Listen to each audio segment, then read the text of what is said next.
বিজয় দিবসে কুমিল্লার বিভিন্ন পর্যটন কেন্দ্রে দেখা গেছে দর্শনার্থীদের উপচে পড়া ভিড়। ইতিহাস ও ঐতিহ্যের টানে সকাল থেকেই মানুষ ছুটে যায় জেলার প্রত্নতাত্ত্বিক স্থাপনাগুলোতে।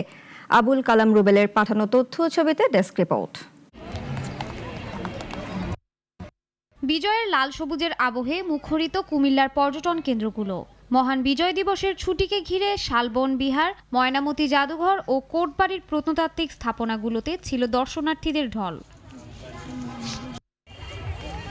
কুমিল্লা জেলা প্রশাসন ও প্রত্নতত্ত্ব অধিদপ্তরের উদ্যোগে দিনভর বিনামূল্যে প্রবেশের সুযোগ থাকায় কুমিল্লা শহর সহ আশেপাশের বিভিন্ন জেলা থেকে পরিবার পরিজন নিয়ে ভিড় করেন দর্শনার্থীরা।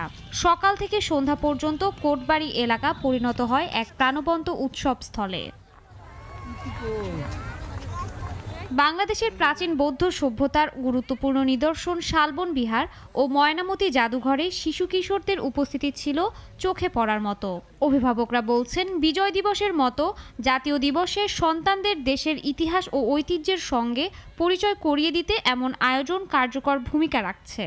এখানে এসে খুবই ভালো লাগছে, এখানের পরিবেশটা খুবই সুন্দর, আর এখানে ইতিহাস সম্পর্কে অনেক জানা যাবে। অনেক একটা আনন্দের ব্যাপার, আর যেহেতু উপভোগ করার একটা দিন পড়ছে, তাছাড়া এখানের যে পরিবেশ অসম্ভব সুন্দর।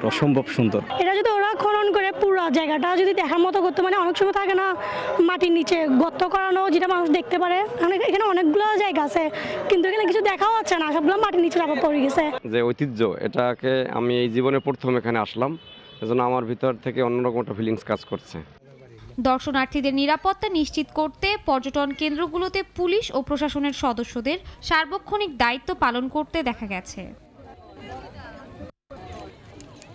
দর্শনার্থী ও স্থানীয়দের দাবি, জাতীয় দিবসগুলোতে এ ধরনের উদ্যোগ অব্যাহত থাকলে কুমিল্লার পর্যটন খাতের পাশাপাশি স্থানীয় অর্থনীতিও আরও প্রসারিত হবে। শাশ্বতী সরকার, নাগরিক।